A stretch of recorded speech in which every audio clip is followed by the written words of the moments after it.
2.3.1 Penghantar potensi. Medan listrik E bukan sembarang fungsi vektor lama. Ini adalah jenis yang sangat istimewa. Fungsi vektor yang keralnya 0, E sama dengan Y ekstopi. Teorema pertama 1.6.2 menegaskan bahwa setiap vektor yang nilainya 0 sama dengan gradien beberapa skalar. Yang akan kita lakukan sekarang adalah A. Bukti dari klaim itu dalam konteks elektrostatika. Perhatikan gambar di bawah ini. Karena nabla dikali E sama dengan 0, integral garis dari E di sekeliling loop tertutup adalah 0, yaitu mengikuti dari teorema Stokes. Karena E dikali dl sama dengan 0, maka integral garis dari E titik A ke titik B sama untuk semua jalur. Jika tidak, Anda bisa keluar di sepanjang jalur I dan kembali sepanjang jalur I2. Gambar 2.30 dan dapatkan E dikali dl sama dengan 0. Karena garis integral tidak tergantung pada jalur, kita dapat mendefinisikan sebagai persamaan 2.21 VR equal minus integral O sampai dengan RE dikali DL. Di sini O adalah beberapa titik referensi standar yang telah kita sepakati sebelumnya. V kemudian hanya bergantung pada titik R. Ini disebut potensial listrik. Beda potensial antara dua titik A dan B adalah sebagai berikut. V B dikurang VA sama dengan minus integral O sampai dengan B E dikali DL dikurang integral O sampai dengan A E dikali DL menghasilkan minus integral O sampai dengan B E dikali DL minus A minus integral A sampai dengan O E dikali DL menghasilkan yaitu minus integral A sampai dengan B E dikali DL.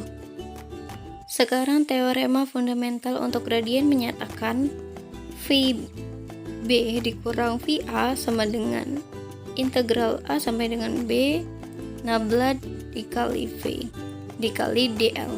Jadi integral A sampai dengan B nabla V dikali DL sama dengan minus A minus integral A dikali B E dikali DL. Karena pada akhirnya untuk setiap titik A dan B integralnya harus sama, maka diperoleh persamaan 2.23 sebagai berikut. E sama dengan minus nabla dikali V. Baiklah, saya akan menjelaskan 2.3.2 komentar tentang potensi. 1i. Nama kata potensial adalah nama yang keliru karena tak terelakkan mengingatkan Anda tentang energi potensial. Permukaan yang potensial konstan disebut ekuipotensial. 2i. Keuntungan dari formulasi potensial. Jika Anda mengetahui V, Anda dapat dengan mudah mendapatkan E sama dengan minus del V, karena E adalah A vektor kuantitas 3 komponen, tetapi V adalah skalar 1 komponen. Ketiganya komponen E tidak benar-benar independen seperti yang terlihat faktanya. Keduanya secara eksplisit saling terkait dengan kondisi yang kita mulai, del dikali E sama dengan 0. Do EX dibagi do Y sama dengan do EY dibagi do X. Do EZ dibagi do Y sama dengan do EY dibagi do Z. Do EX dibagi do Z sama dengan do EZ dibagi do X. 3i titik referensi O. Ada ambiguitas esensial dalam definisi potensial karena pilihan titik referensi O sewenang-wenang mengubah referensi jumlah poin untuk menambahkan konstanta K ke potensial.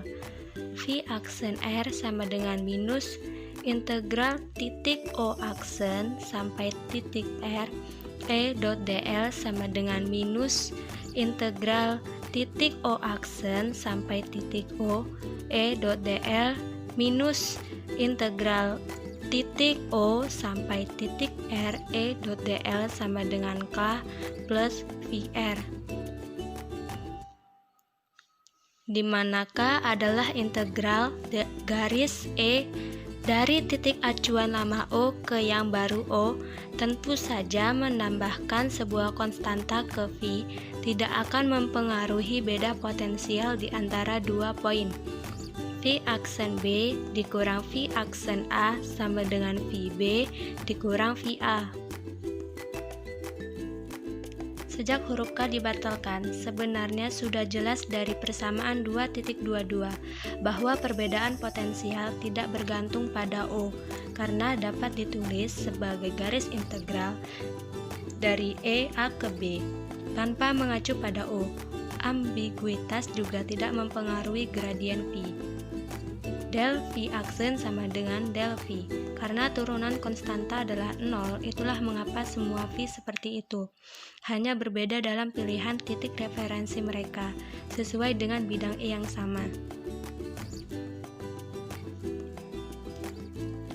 Karena V O sama dengan 0, memilih titik referensi sama dengan memilih tempat di mana V adalah 0. Ketika distribusi muatan itu sendiri meluas hingga tak terbatas. Gejala masalah dalam kasus seperti itu adalah potensi meledak. Misalnya bidang-bidang bermuatan seragam adalah sigma dibagi 2O entopi seperti yang kita temukan di contoh 2.5. Jika kita secara naik menempatkan O sama dengan tak terhingga, maka potensial pada ketinggian Z di atas bidang menjadi Vz sama dengan minus integral titik tak terhingga sampai titik Z 1/2 epsilon 0 sigma dz sama dengan minus 1/2 epsilon 0 sigma Z dikurang tak terhingga. Solusinya adalah dengan memilih beberapa titik referensi lain. Dalam contoh ini, Anda mungkin menggunakan titik di pesawat. Perhatikan bahwa kesulitan hanya terjadi di buku teks masalah. Dalam kehidupan nyata, tidak ada yang namanya distribusi muatan yang berlangsung selamanya. Dan kita selalu dapat menggunakan tak terhingga sebagai titik acuan kita.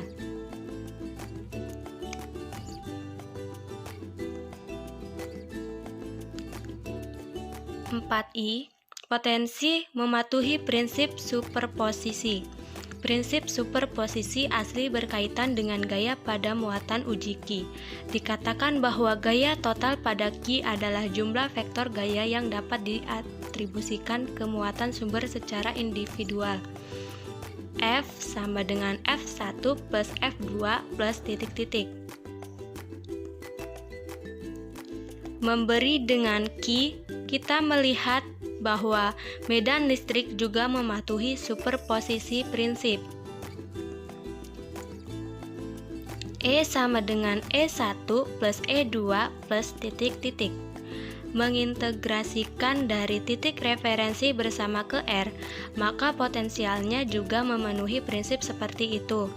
F sama dengan F1 plus F2 plus titik-titik. Artinya, potensi pada titik tertentu adalah jumlah dari potensi karena semua biaya sumber secara terpisah. Hanya saja, kali ini penjumlahan biasa, bukan penjumlahan vektor yang membuatnya lebih mudah untuk dikerjakan. 5I. Unit potensi. Dalam satuan kami, gaya diukur dalam Newton dan muatan dalam kolom. Jadi, medan listrik dalam Newton per kolom. Dengan demikian, potensi adalah Newton meter per kolom atau Joule per kolom. Joule per kolom adalah volt. Baiklah, saya akan menjelaskan contoh soal 2.21. Tentukan potensial di dalam dan di luar bola padat yang bermuatan seragam yang jari-jarinya R dan muatan totalnya Q. Gunakan infinity sebagai titik referensi Anda. Hitung gradien V di setiap wilayah dan periksa apakah itu menghasilkan bidang yang benar. Sketsa V ke kanan. Kita mencari E di luar. Ingatlah bahwa medan listrik di luar benda padat bermuatan seragam persis sama seperti jika muatannya adalah semua titik di tengah bola. Jadi, E di luar sama dengan 1/4pi epsilon 0 Q per R kuadrat R topi. Selanjutnya kita mencari E dalam. Di dalam bola, medan listrik juga bertindak seperti muatan titik, tetapi hanya untuk proporsi muatan yang lebih jauh di dalam daripada titik R. Jadi, E dalam sama dengan 1/4pi epsilon 0 Q per R kuadrat R per R topi. Untuk mencari potensial, kita mengintegrasikan medan listrik pada jalur dari tak terhingga. Tentu saja kita ambil jalur langsung sehingga kita bisa menuliskannya sebagai integral. Jadi, V R lebih dari R sama dengan minus integral tak terhingga, titik tak terhingga sampai titik R 1/4pi epsilon 0 R kuadrat Q per R kuadrat dr sama dengan Q per 4pi epsilon 0 1 per R. Selanjutnya V R kurang dari R sama dengan minus integral dari titik tak terhingga sampai ke titik R E dot dl sama dengan minus integral dari titik tak terhingga ke titik R 1/4pi epsilon 0 Q per R kuadrat dr minus integral dari titik R sampai ke titik R 1/4pi epsilon 0 Q per R kuadrat R per R dr sama dengan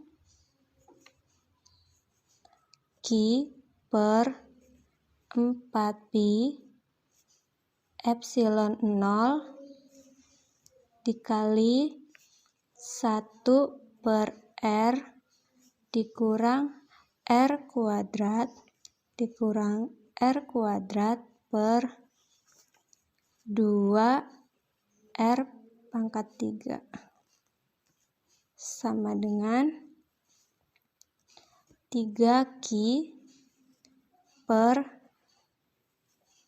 8pi epsilon 0 R. Selanjutnya, membuat sketsa V dengan beberapa nilai tipikal untuk R dan Q. Kami mendapatkan sesuatu seperti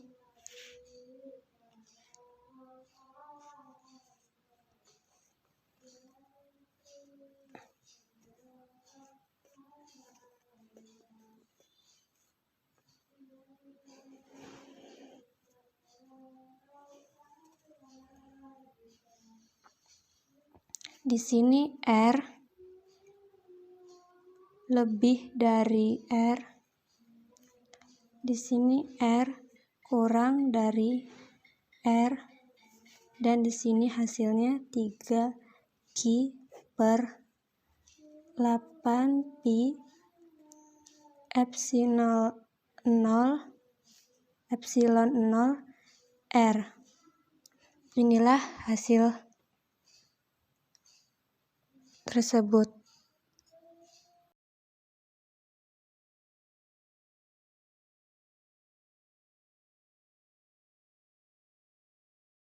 Baiklah, di sini saya akan membahas tentang persamaan Poisson dan persamaan Laplace. Medan listrik dapat ditulis sebagai gradien dari potensial skalar, yaitu E sama dengan min nabla V.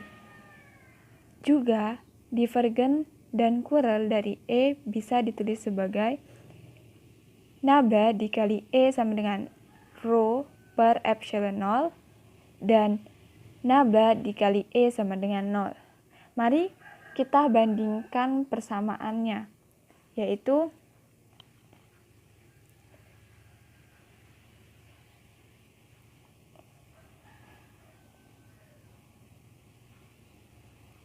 satu, yaitu persamaan 1 yang ini, yaitu E sama dengan min nabla V, yaitu nabla dikali E sama dengan nabla dikali buka kurung min nabla V tutup kurung, yaitu menjadi nabla dikali E sama dengan ini dan ini digabung menjadi pangkat 2 min pindah menjadi V. Lalu kita bandingkan persamaan yang kedua.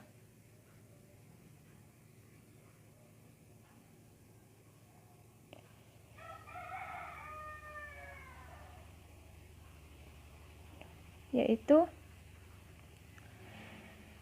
nabla dikali E sama dengan rho per epsilon 0, di mana min nabla pangkat 2 V sama dengan rho per epsilon 0, yaitu menjadi min pindah ke sini menjadi nabla pangkat 2 V sama dengan min rho per epsilon 0.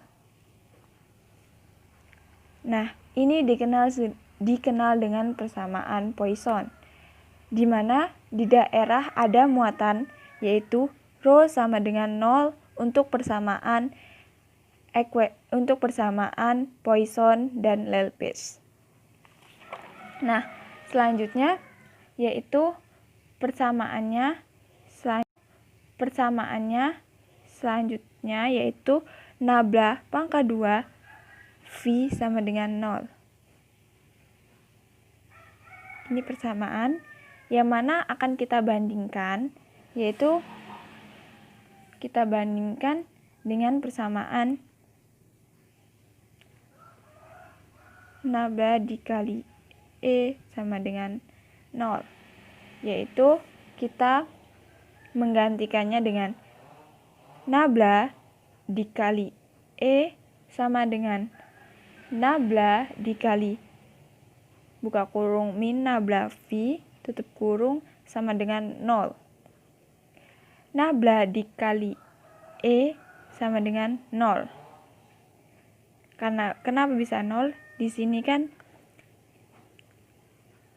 nabla min V, yaitu sama seperti persamaan yang sebelumnya, yaitu persamaan pertama yaitu min nabla V min nabla pangkat 2 V, yaitu sama dengan 0 karena rho sama dengan 0.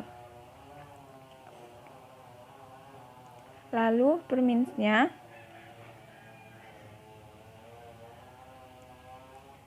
ya. Selanjutnya yaitu E sama dengan min V min nabla V guarentes nabla dikali E sama dengan 0.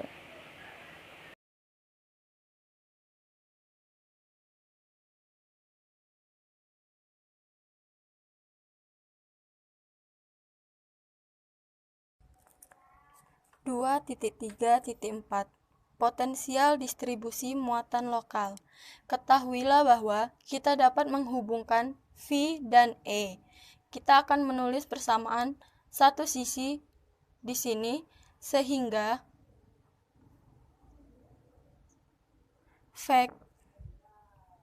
vektor E sama dengan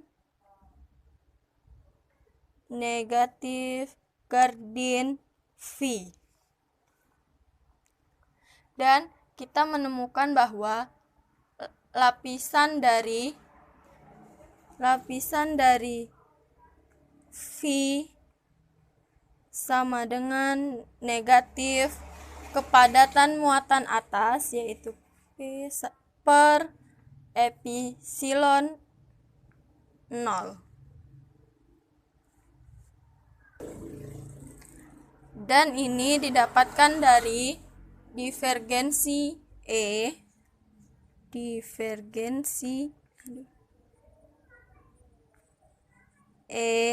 sama dengan terma Gauss dalam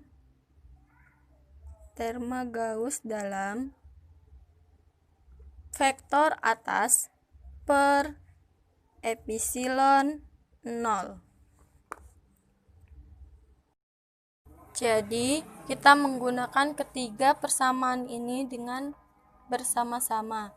Nah, pertanyaannya adalah, jika kita tahu apa kepadatan muatannya dan perhitungan potensial medan listrik, kita mulai dengan sebuah muatan titik Q. Dan kami pikir titik acuan selalu ada di luar titik acuan.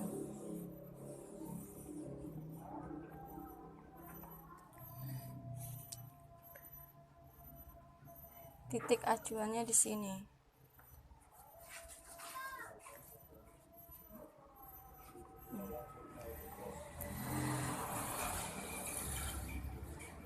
Pada tahingga kemudian ditemukan bahwa potensi titik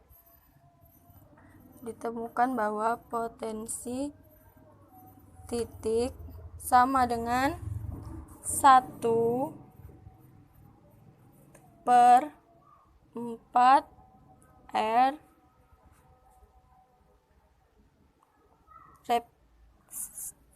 repsilon 4R repsilon per kali Q per R.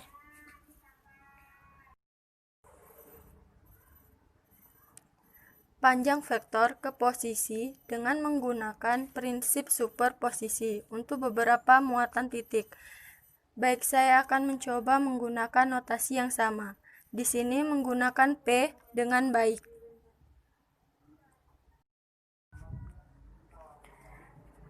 Mari kita gunakan vektor T 1 per 4 R epsilon 0 dan jumlah semula muatan dan panjang jarak antara titik manapun yang kita minati, di mana muatannya adalah R, didefinisikan sebagai vektor P dikurangi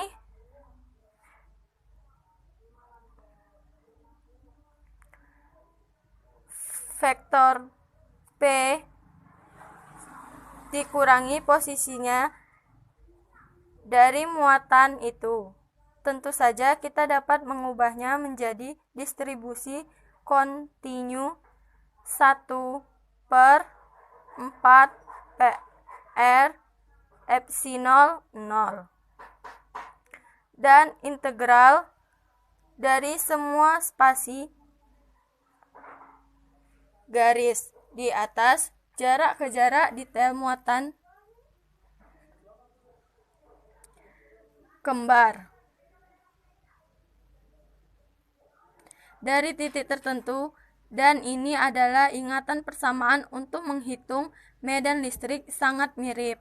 Tetapi ada topi R sial di atas R yang dikuadratkan dengan 12 di sana yang membuat integral sulit dipecahkan. Jadi kita telah menyingkirkan bagian yang sulit itu. Untuk muatan baris akan menjadi satu dari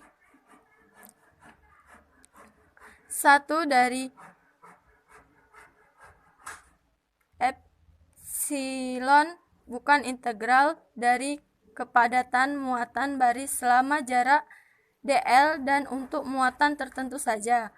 Paralelnya agak sederhana.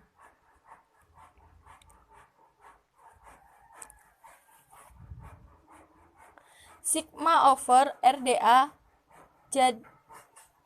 Jadi sekarang bagaimana menghitung potensi yang diberikan kepadatan muatan tertentu dan peringatan yang benar-benar. Hati-hati di sini adalah bahwa O berada pada infinitinya, dan jika memiliki salah satu masalah textbook aneh di mana Anda memiliki cagar yang meluas hingga tak terbatas, maka tidak dapat benar-benar menggunakan rumus. Di sini kita harus membaca sendiri untuk situasi apapun yang kita miliki. Jadi kita ingat bahwa O harus berada pada tak terhingga agar dapat bekerja.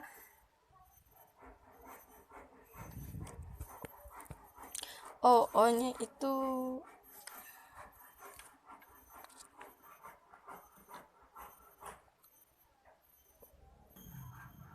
hal yang menarik tentang ini adalah jika kita ingat kembali pada bab 1 yang bicarakan termoma Helmholtz, ini adalah bahwa akuasi dari hampir termo yang akan memberikan Anda potensi yang akan menggambarkan bidang vektor tepat di mana rho di atas R sebenarnya divergensi rho.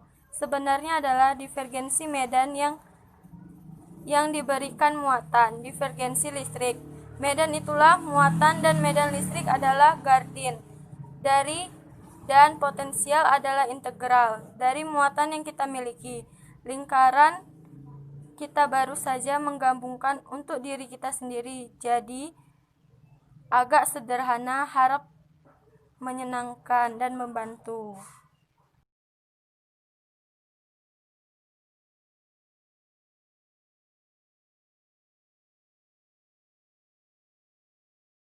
Baiklah, selanjutnya kita akan membahas persamaan 2.3.5, yaitu kondisi batas, di mana muatan sumber P untuk mencari medan listrik E yang dihasilkannya dengan menggunakan persamaan hukum Gauss sebagai berikut.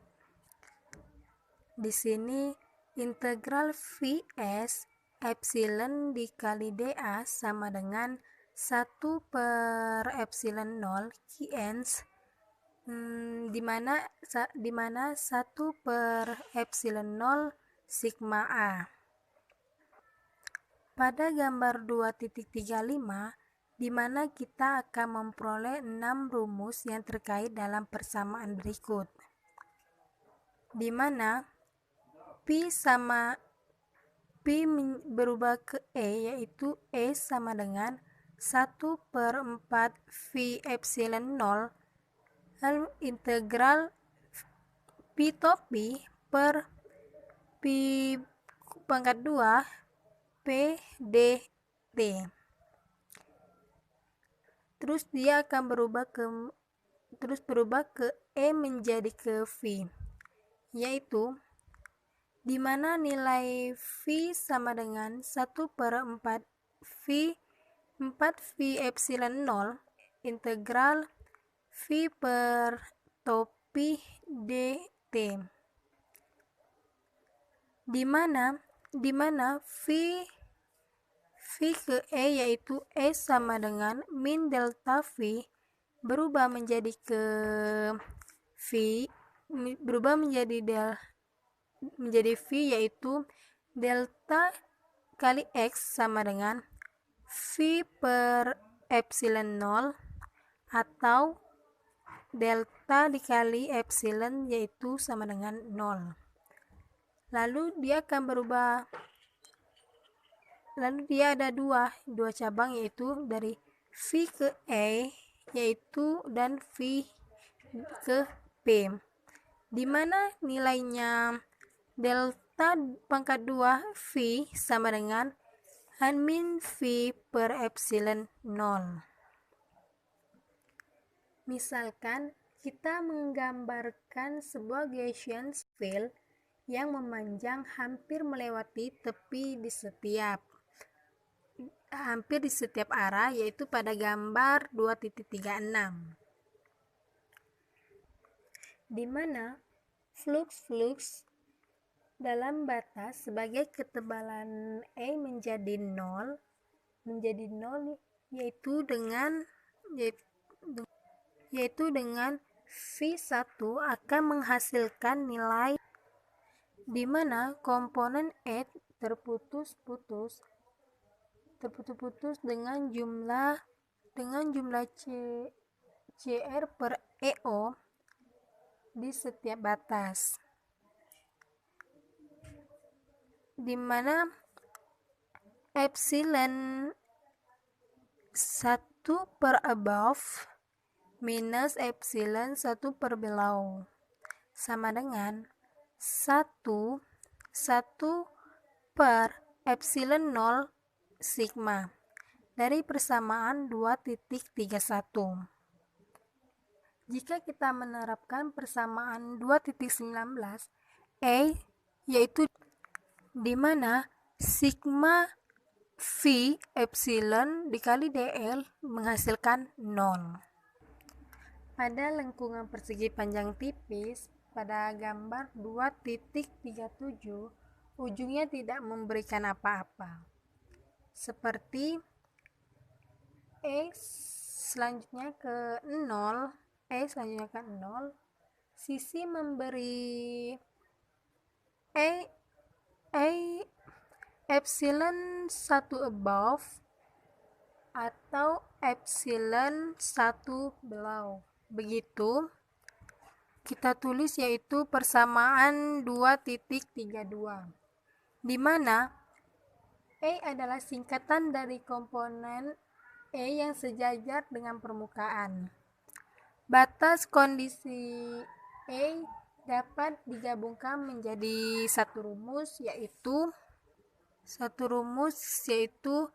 epsilon above minus epsilon below sama dengan sigma per epsilon 0 entropi kita tulis dengan persamaan 2.33,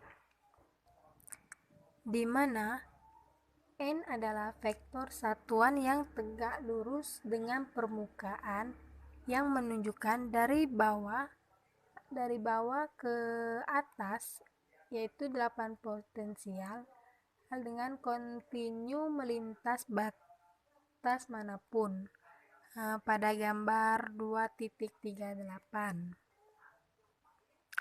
di mana V above minus V below sama dengan minus integral dari A sampai B epsilon dl, yaitu V above sama dengan V below, kita tulis persamaan 2.34,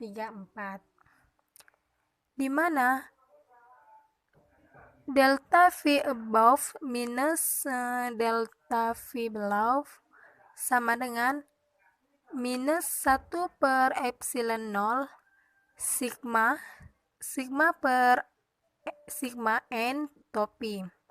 Kita tulis persamaan 2.35,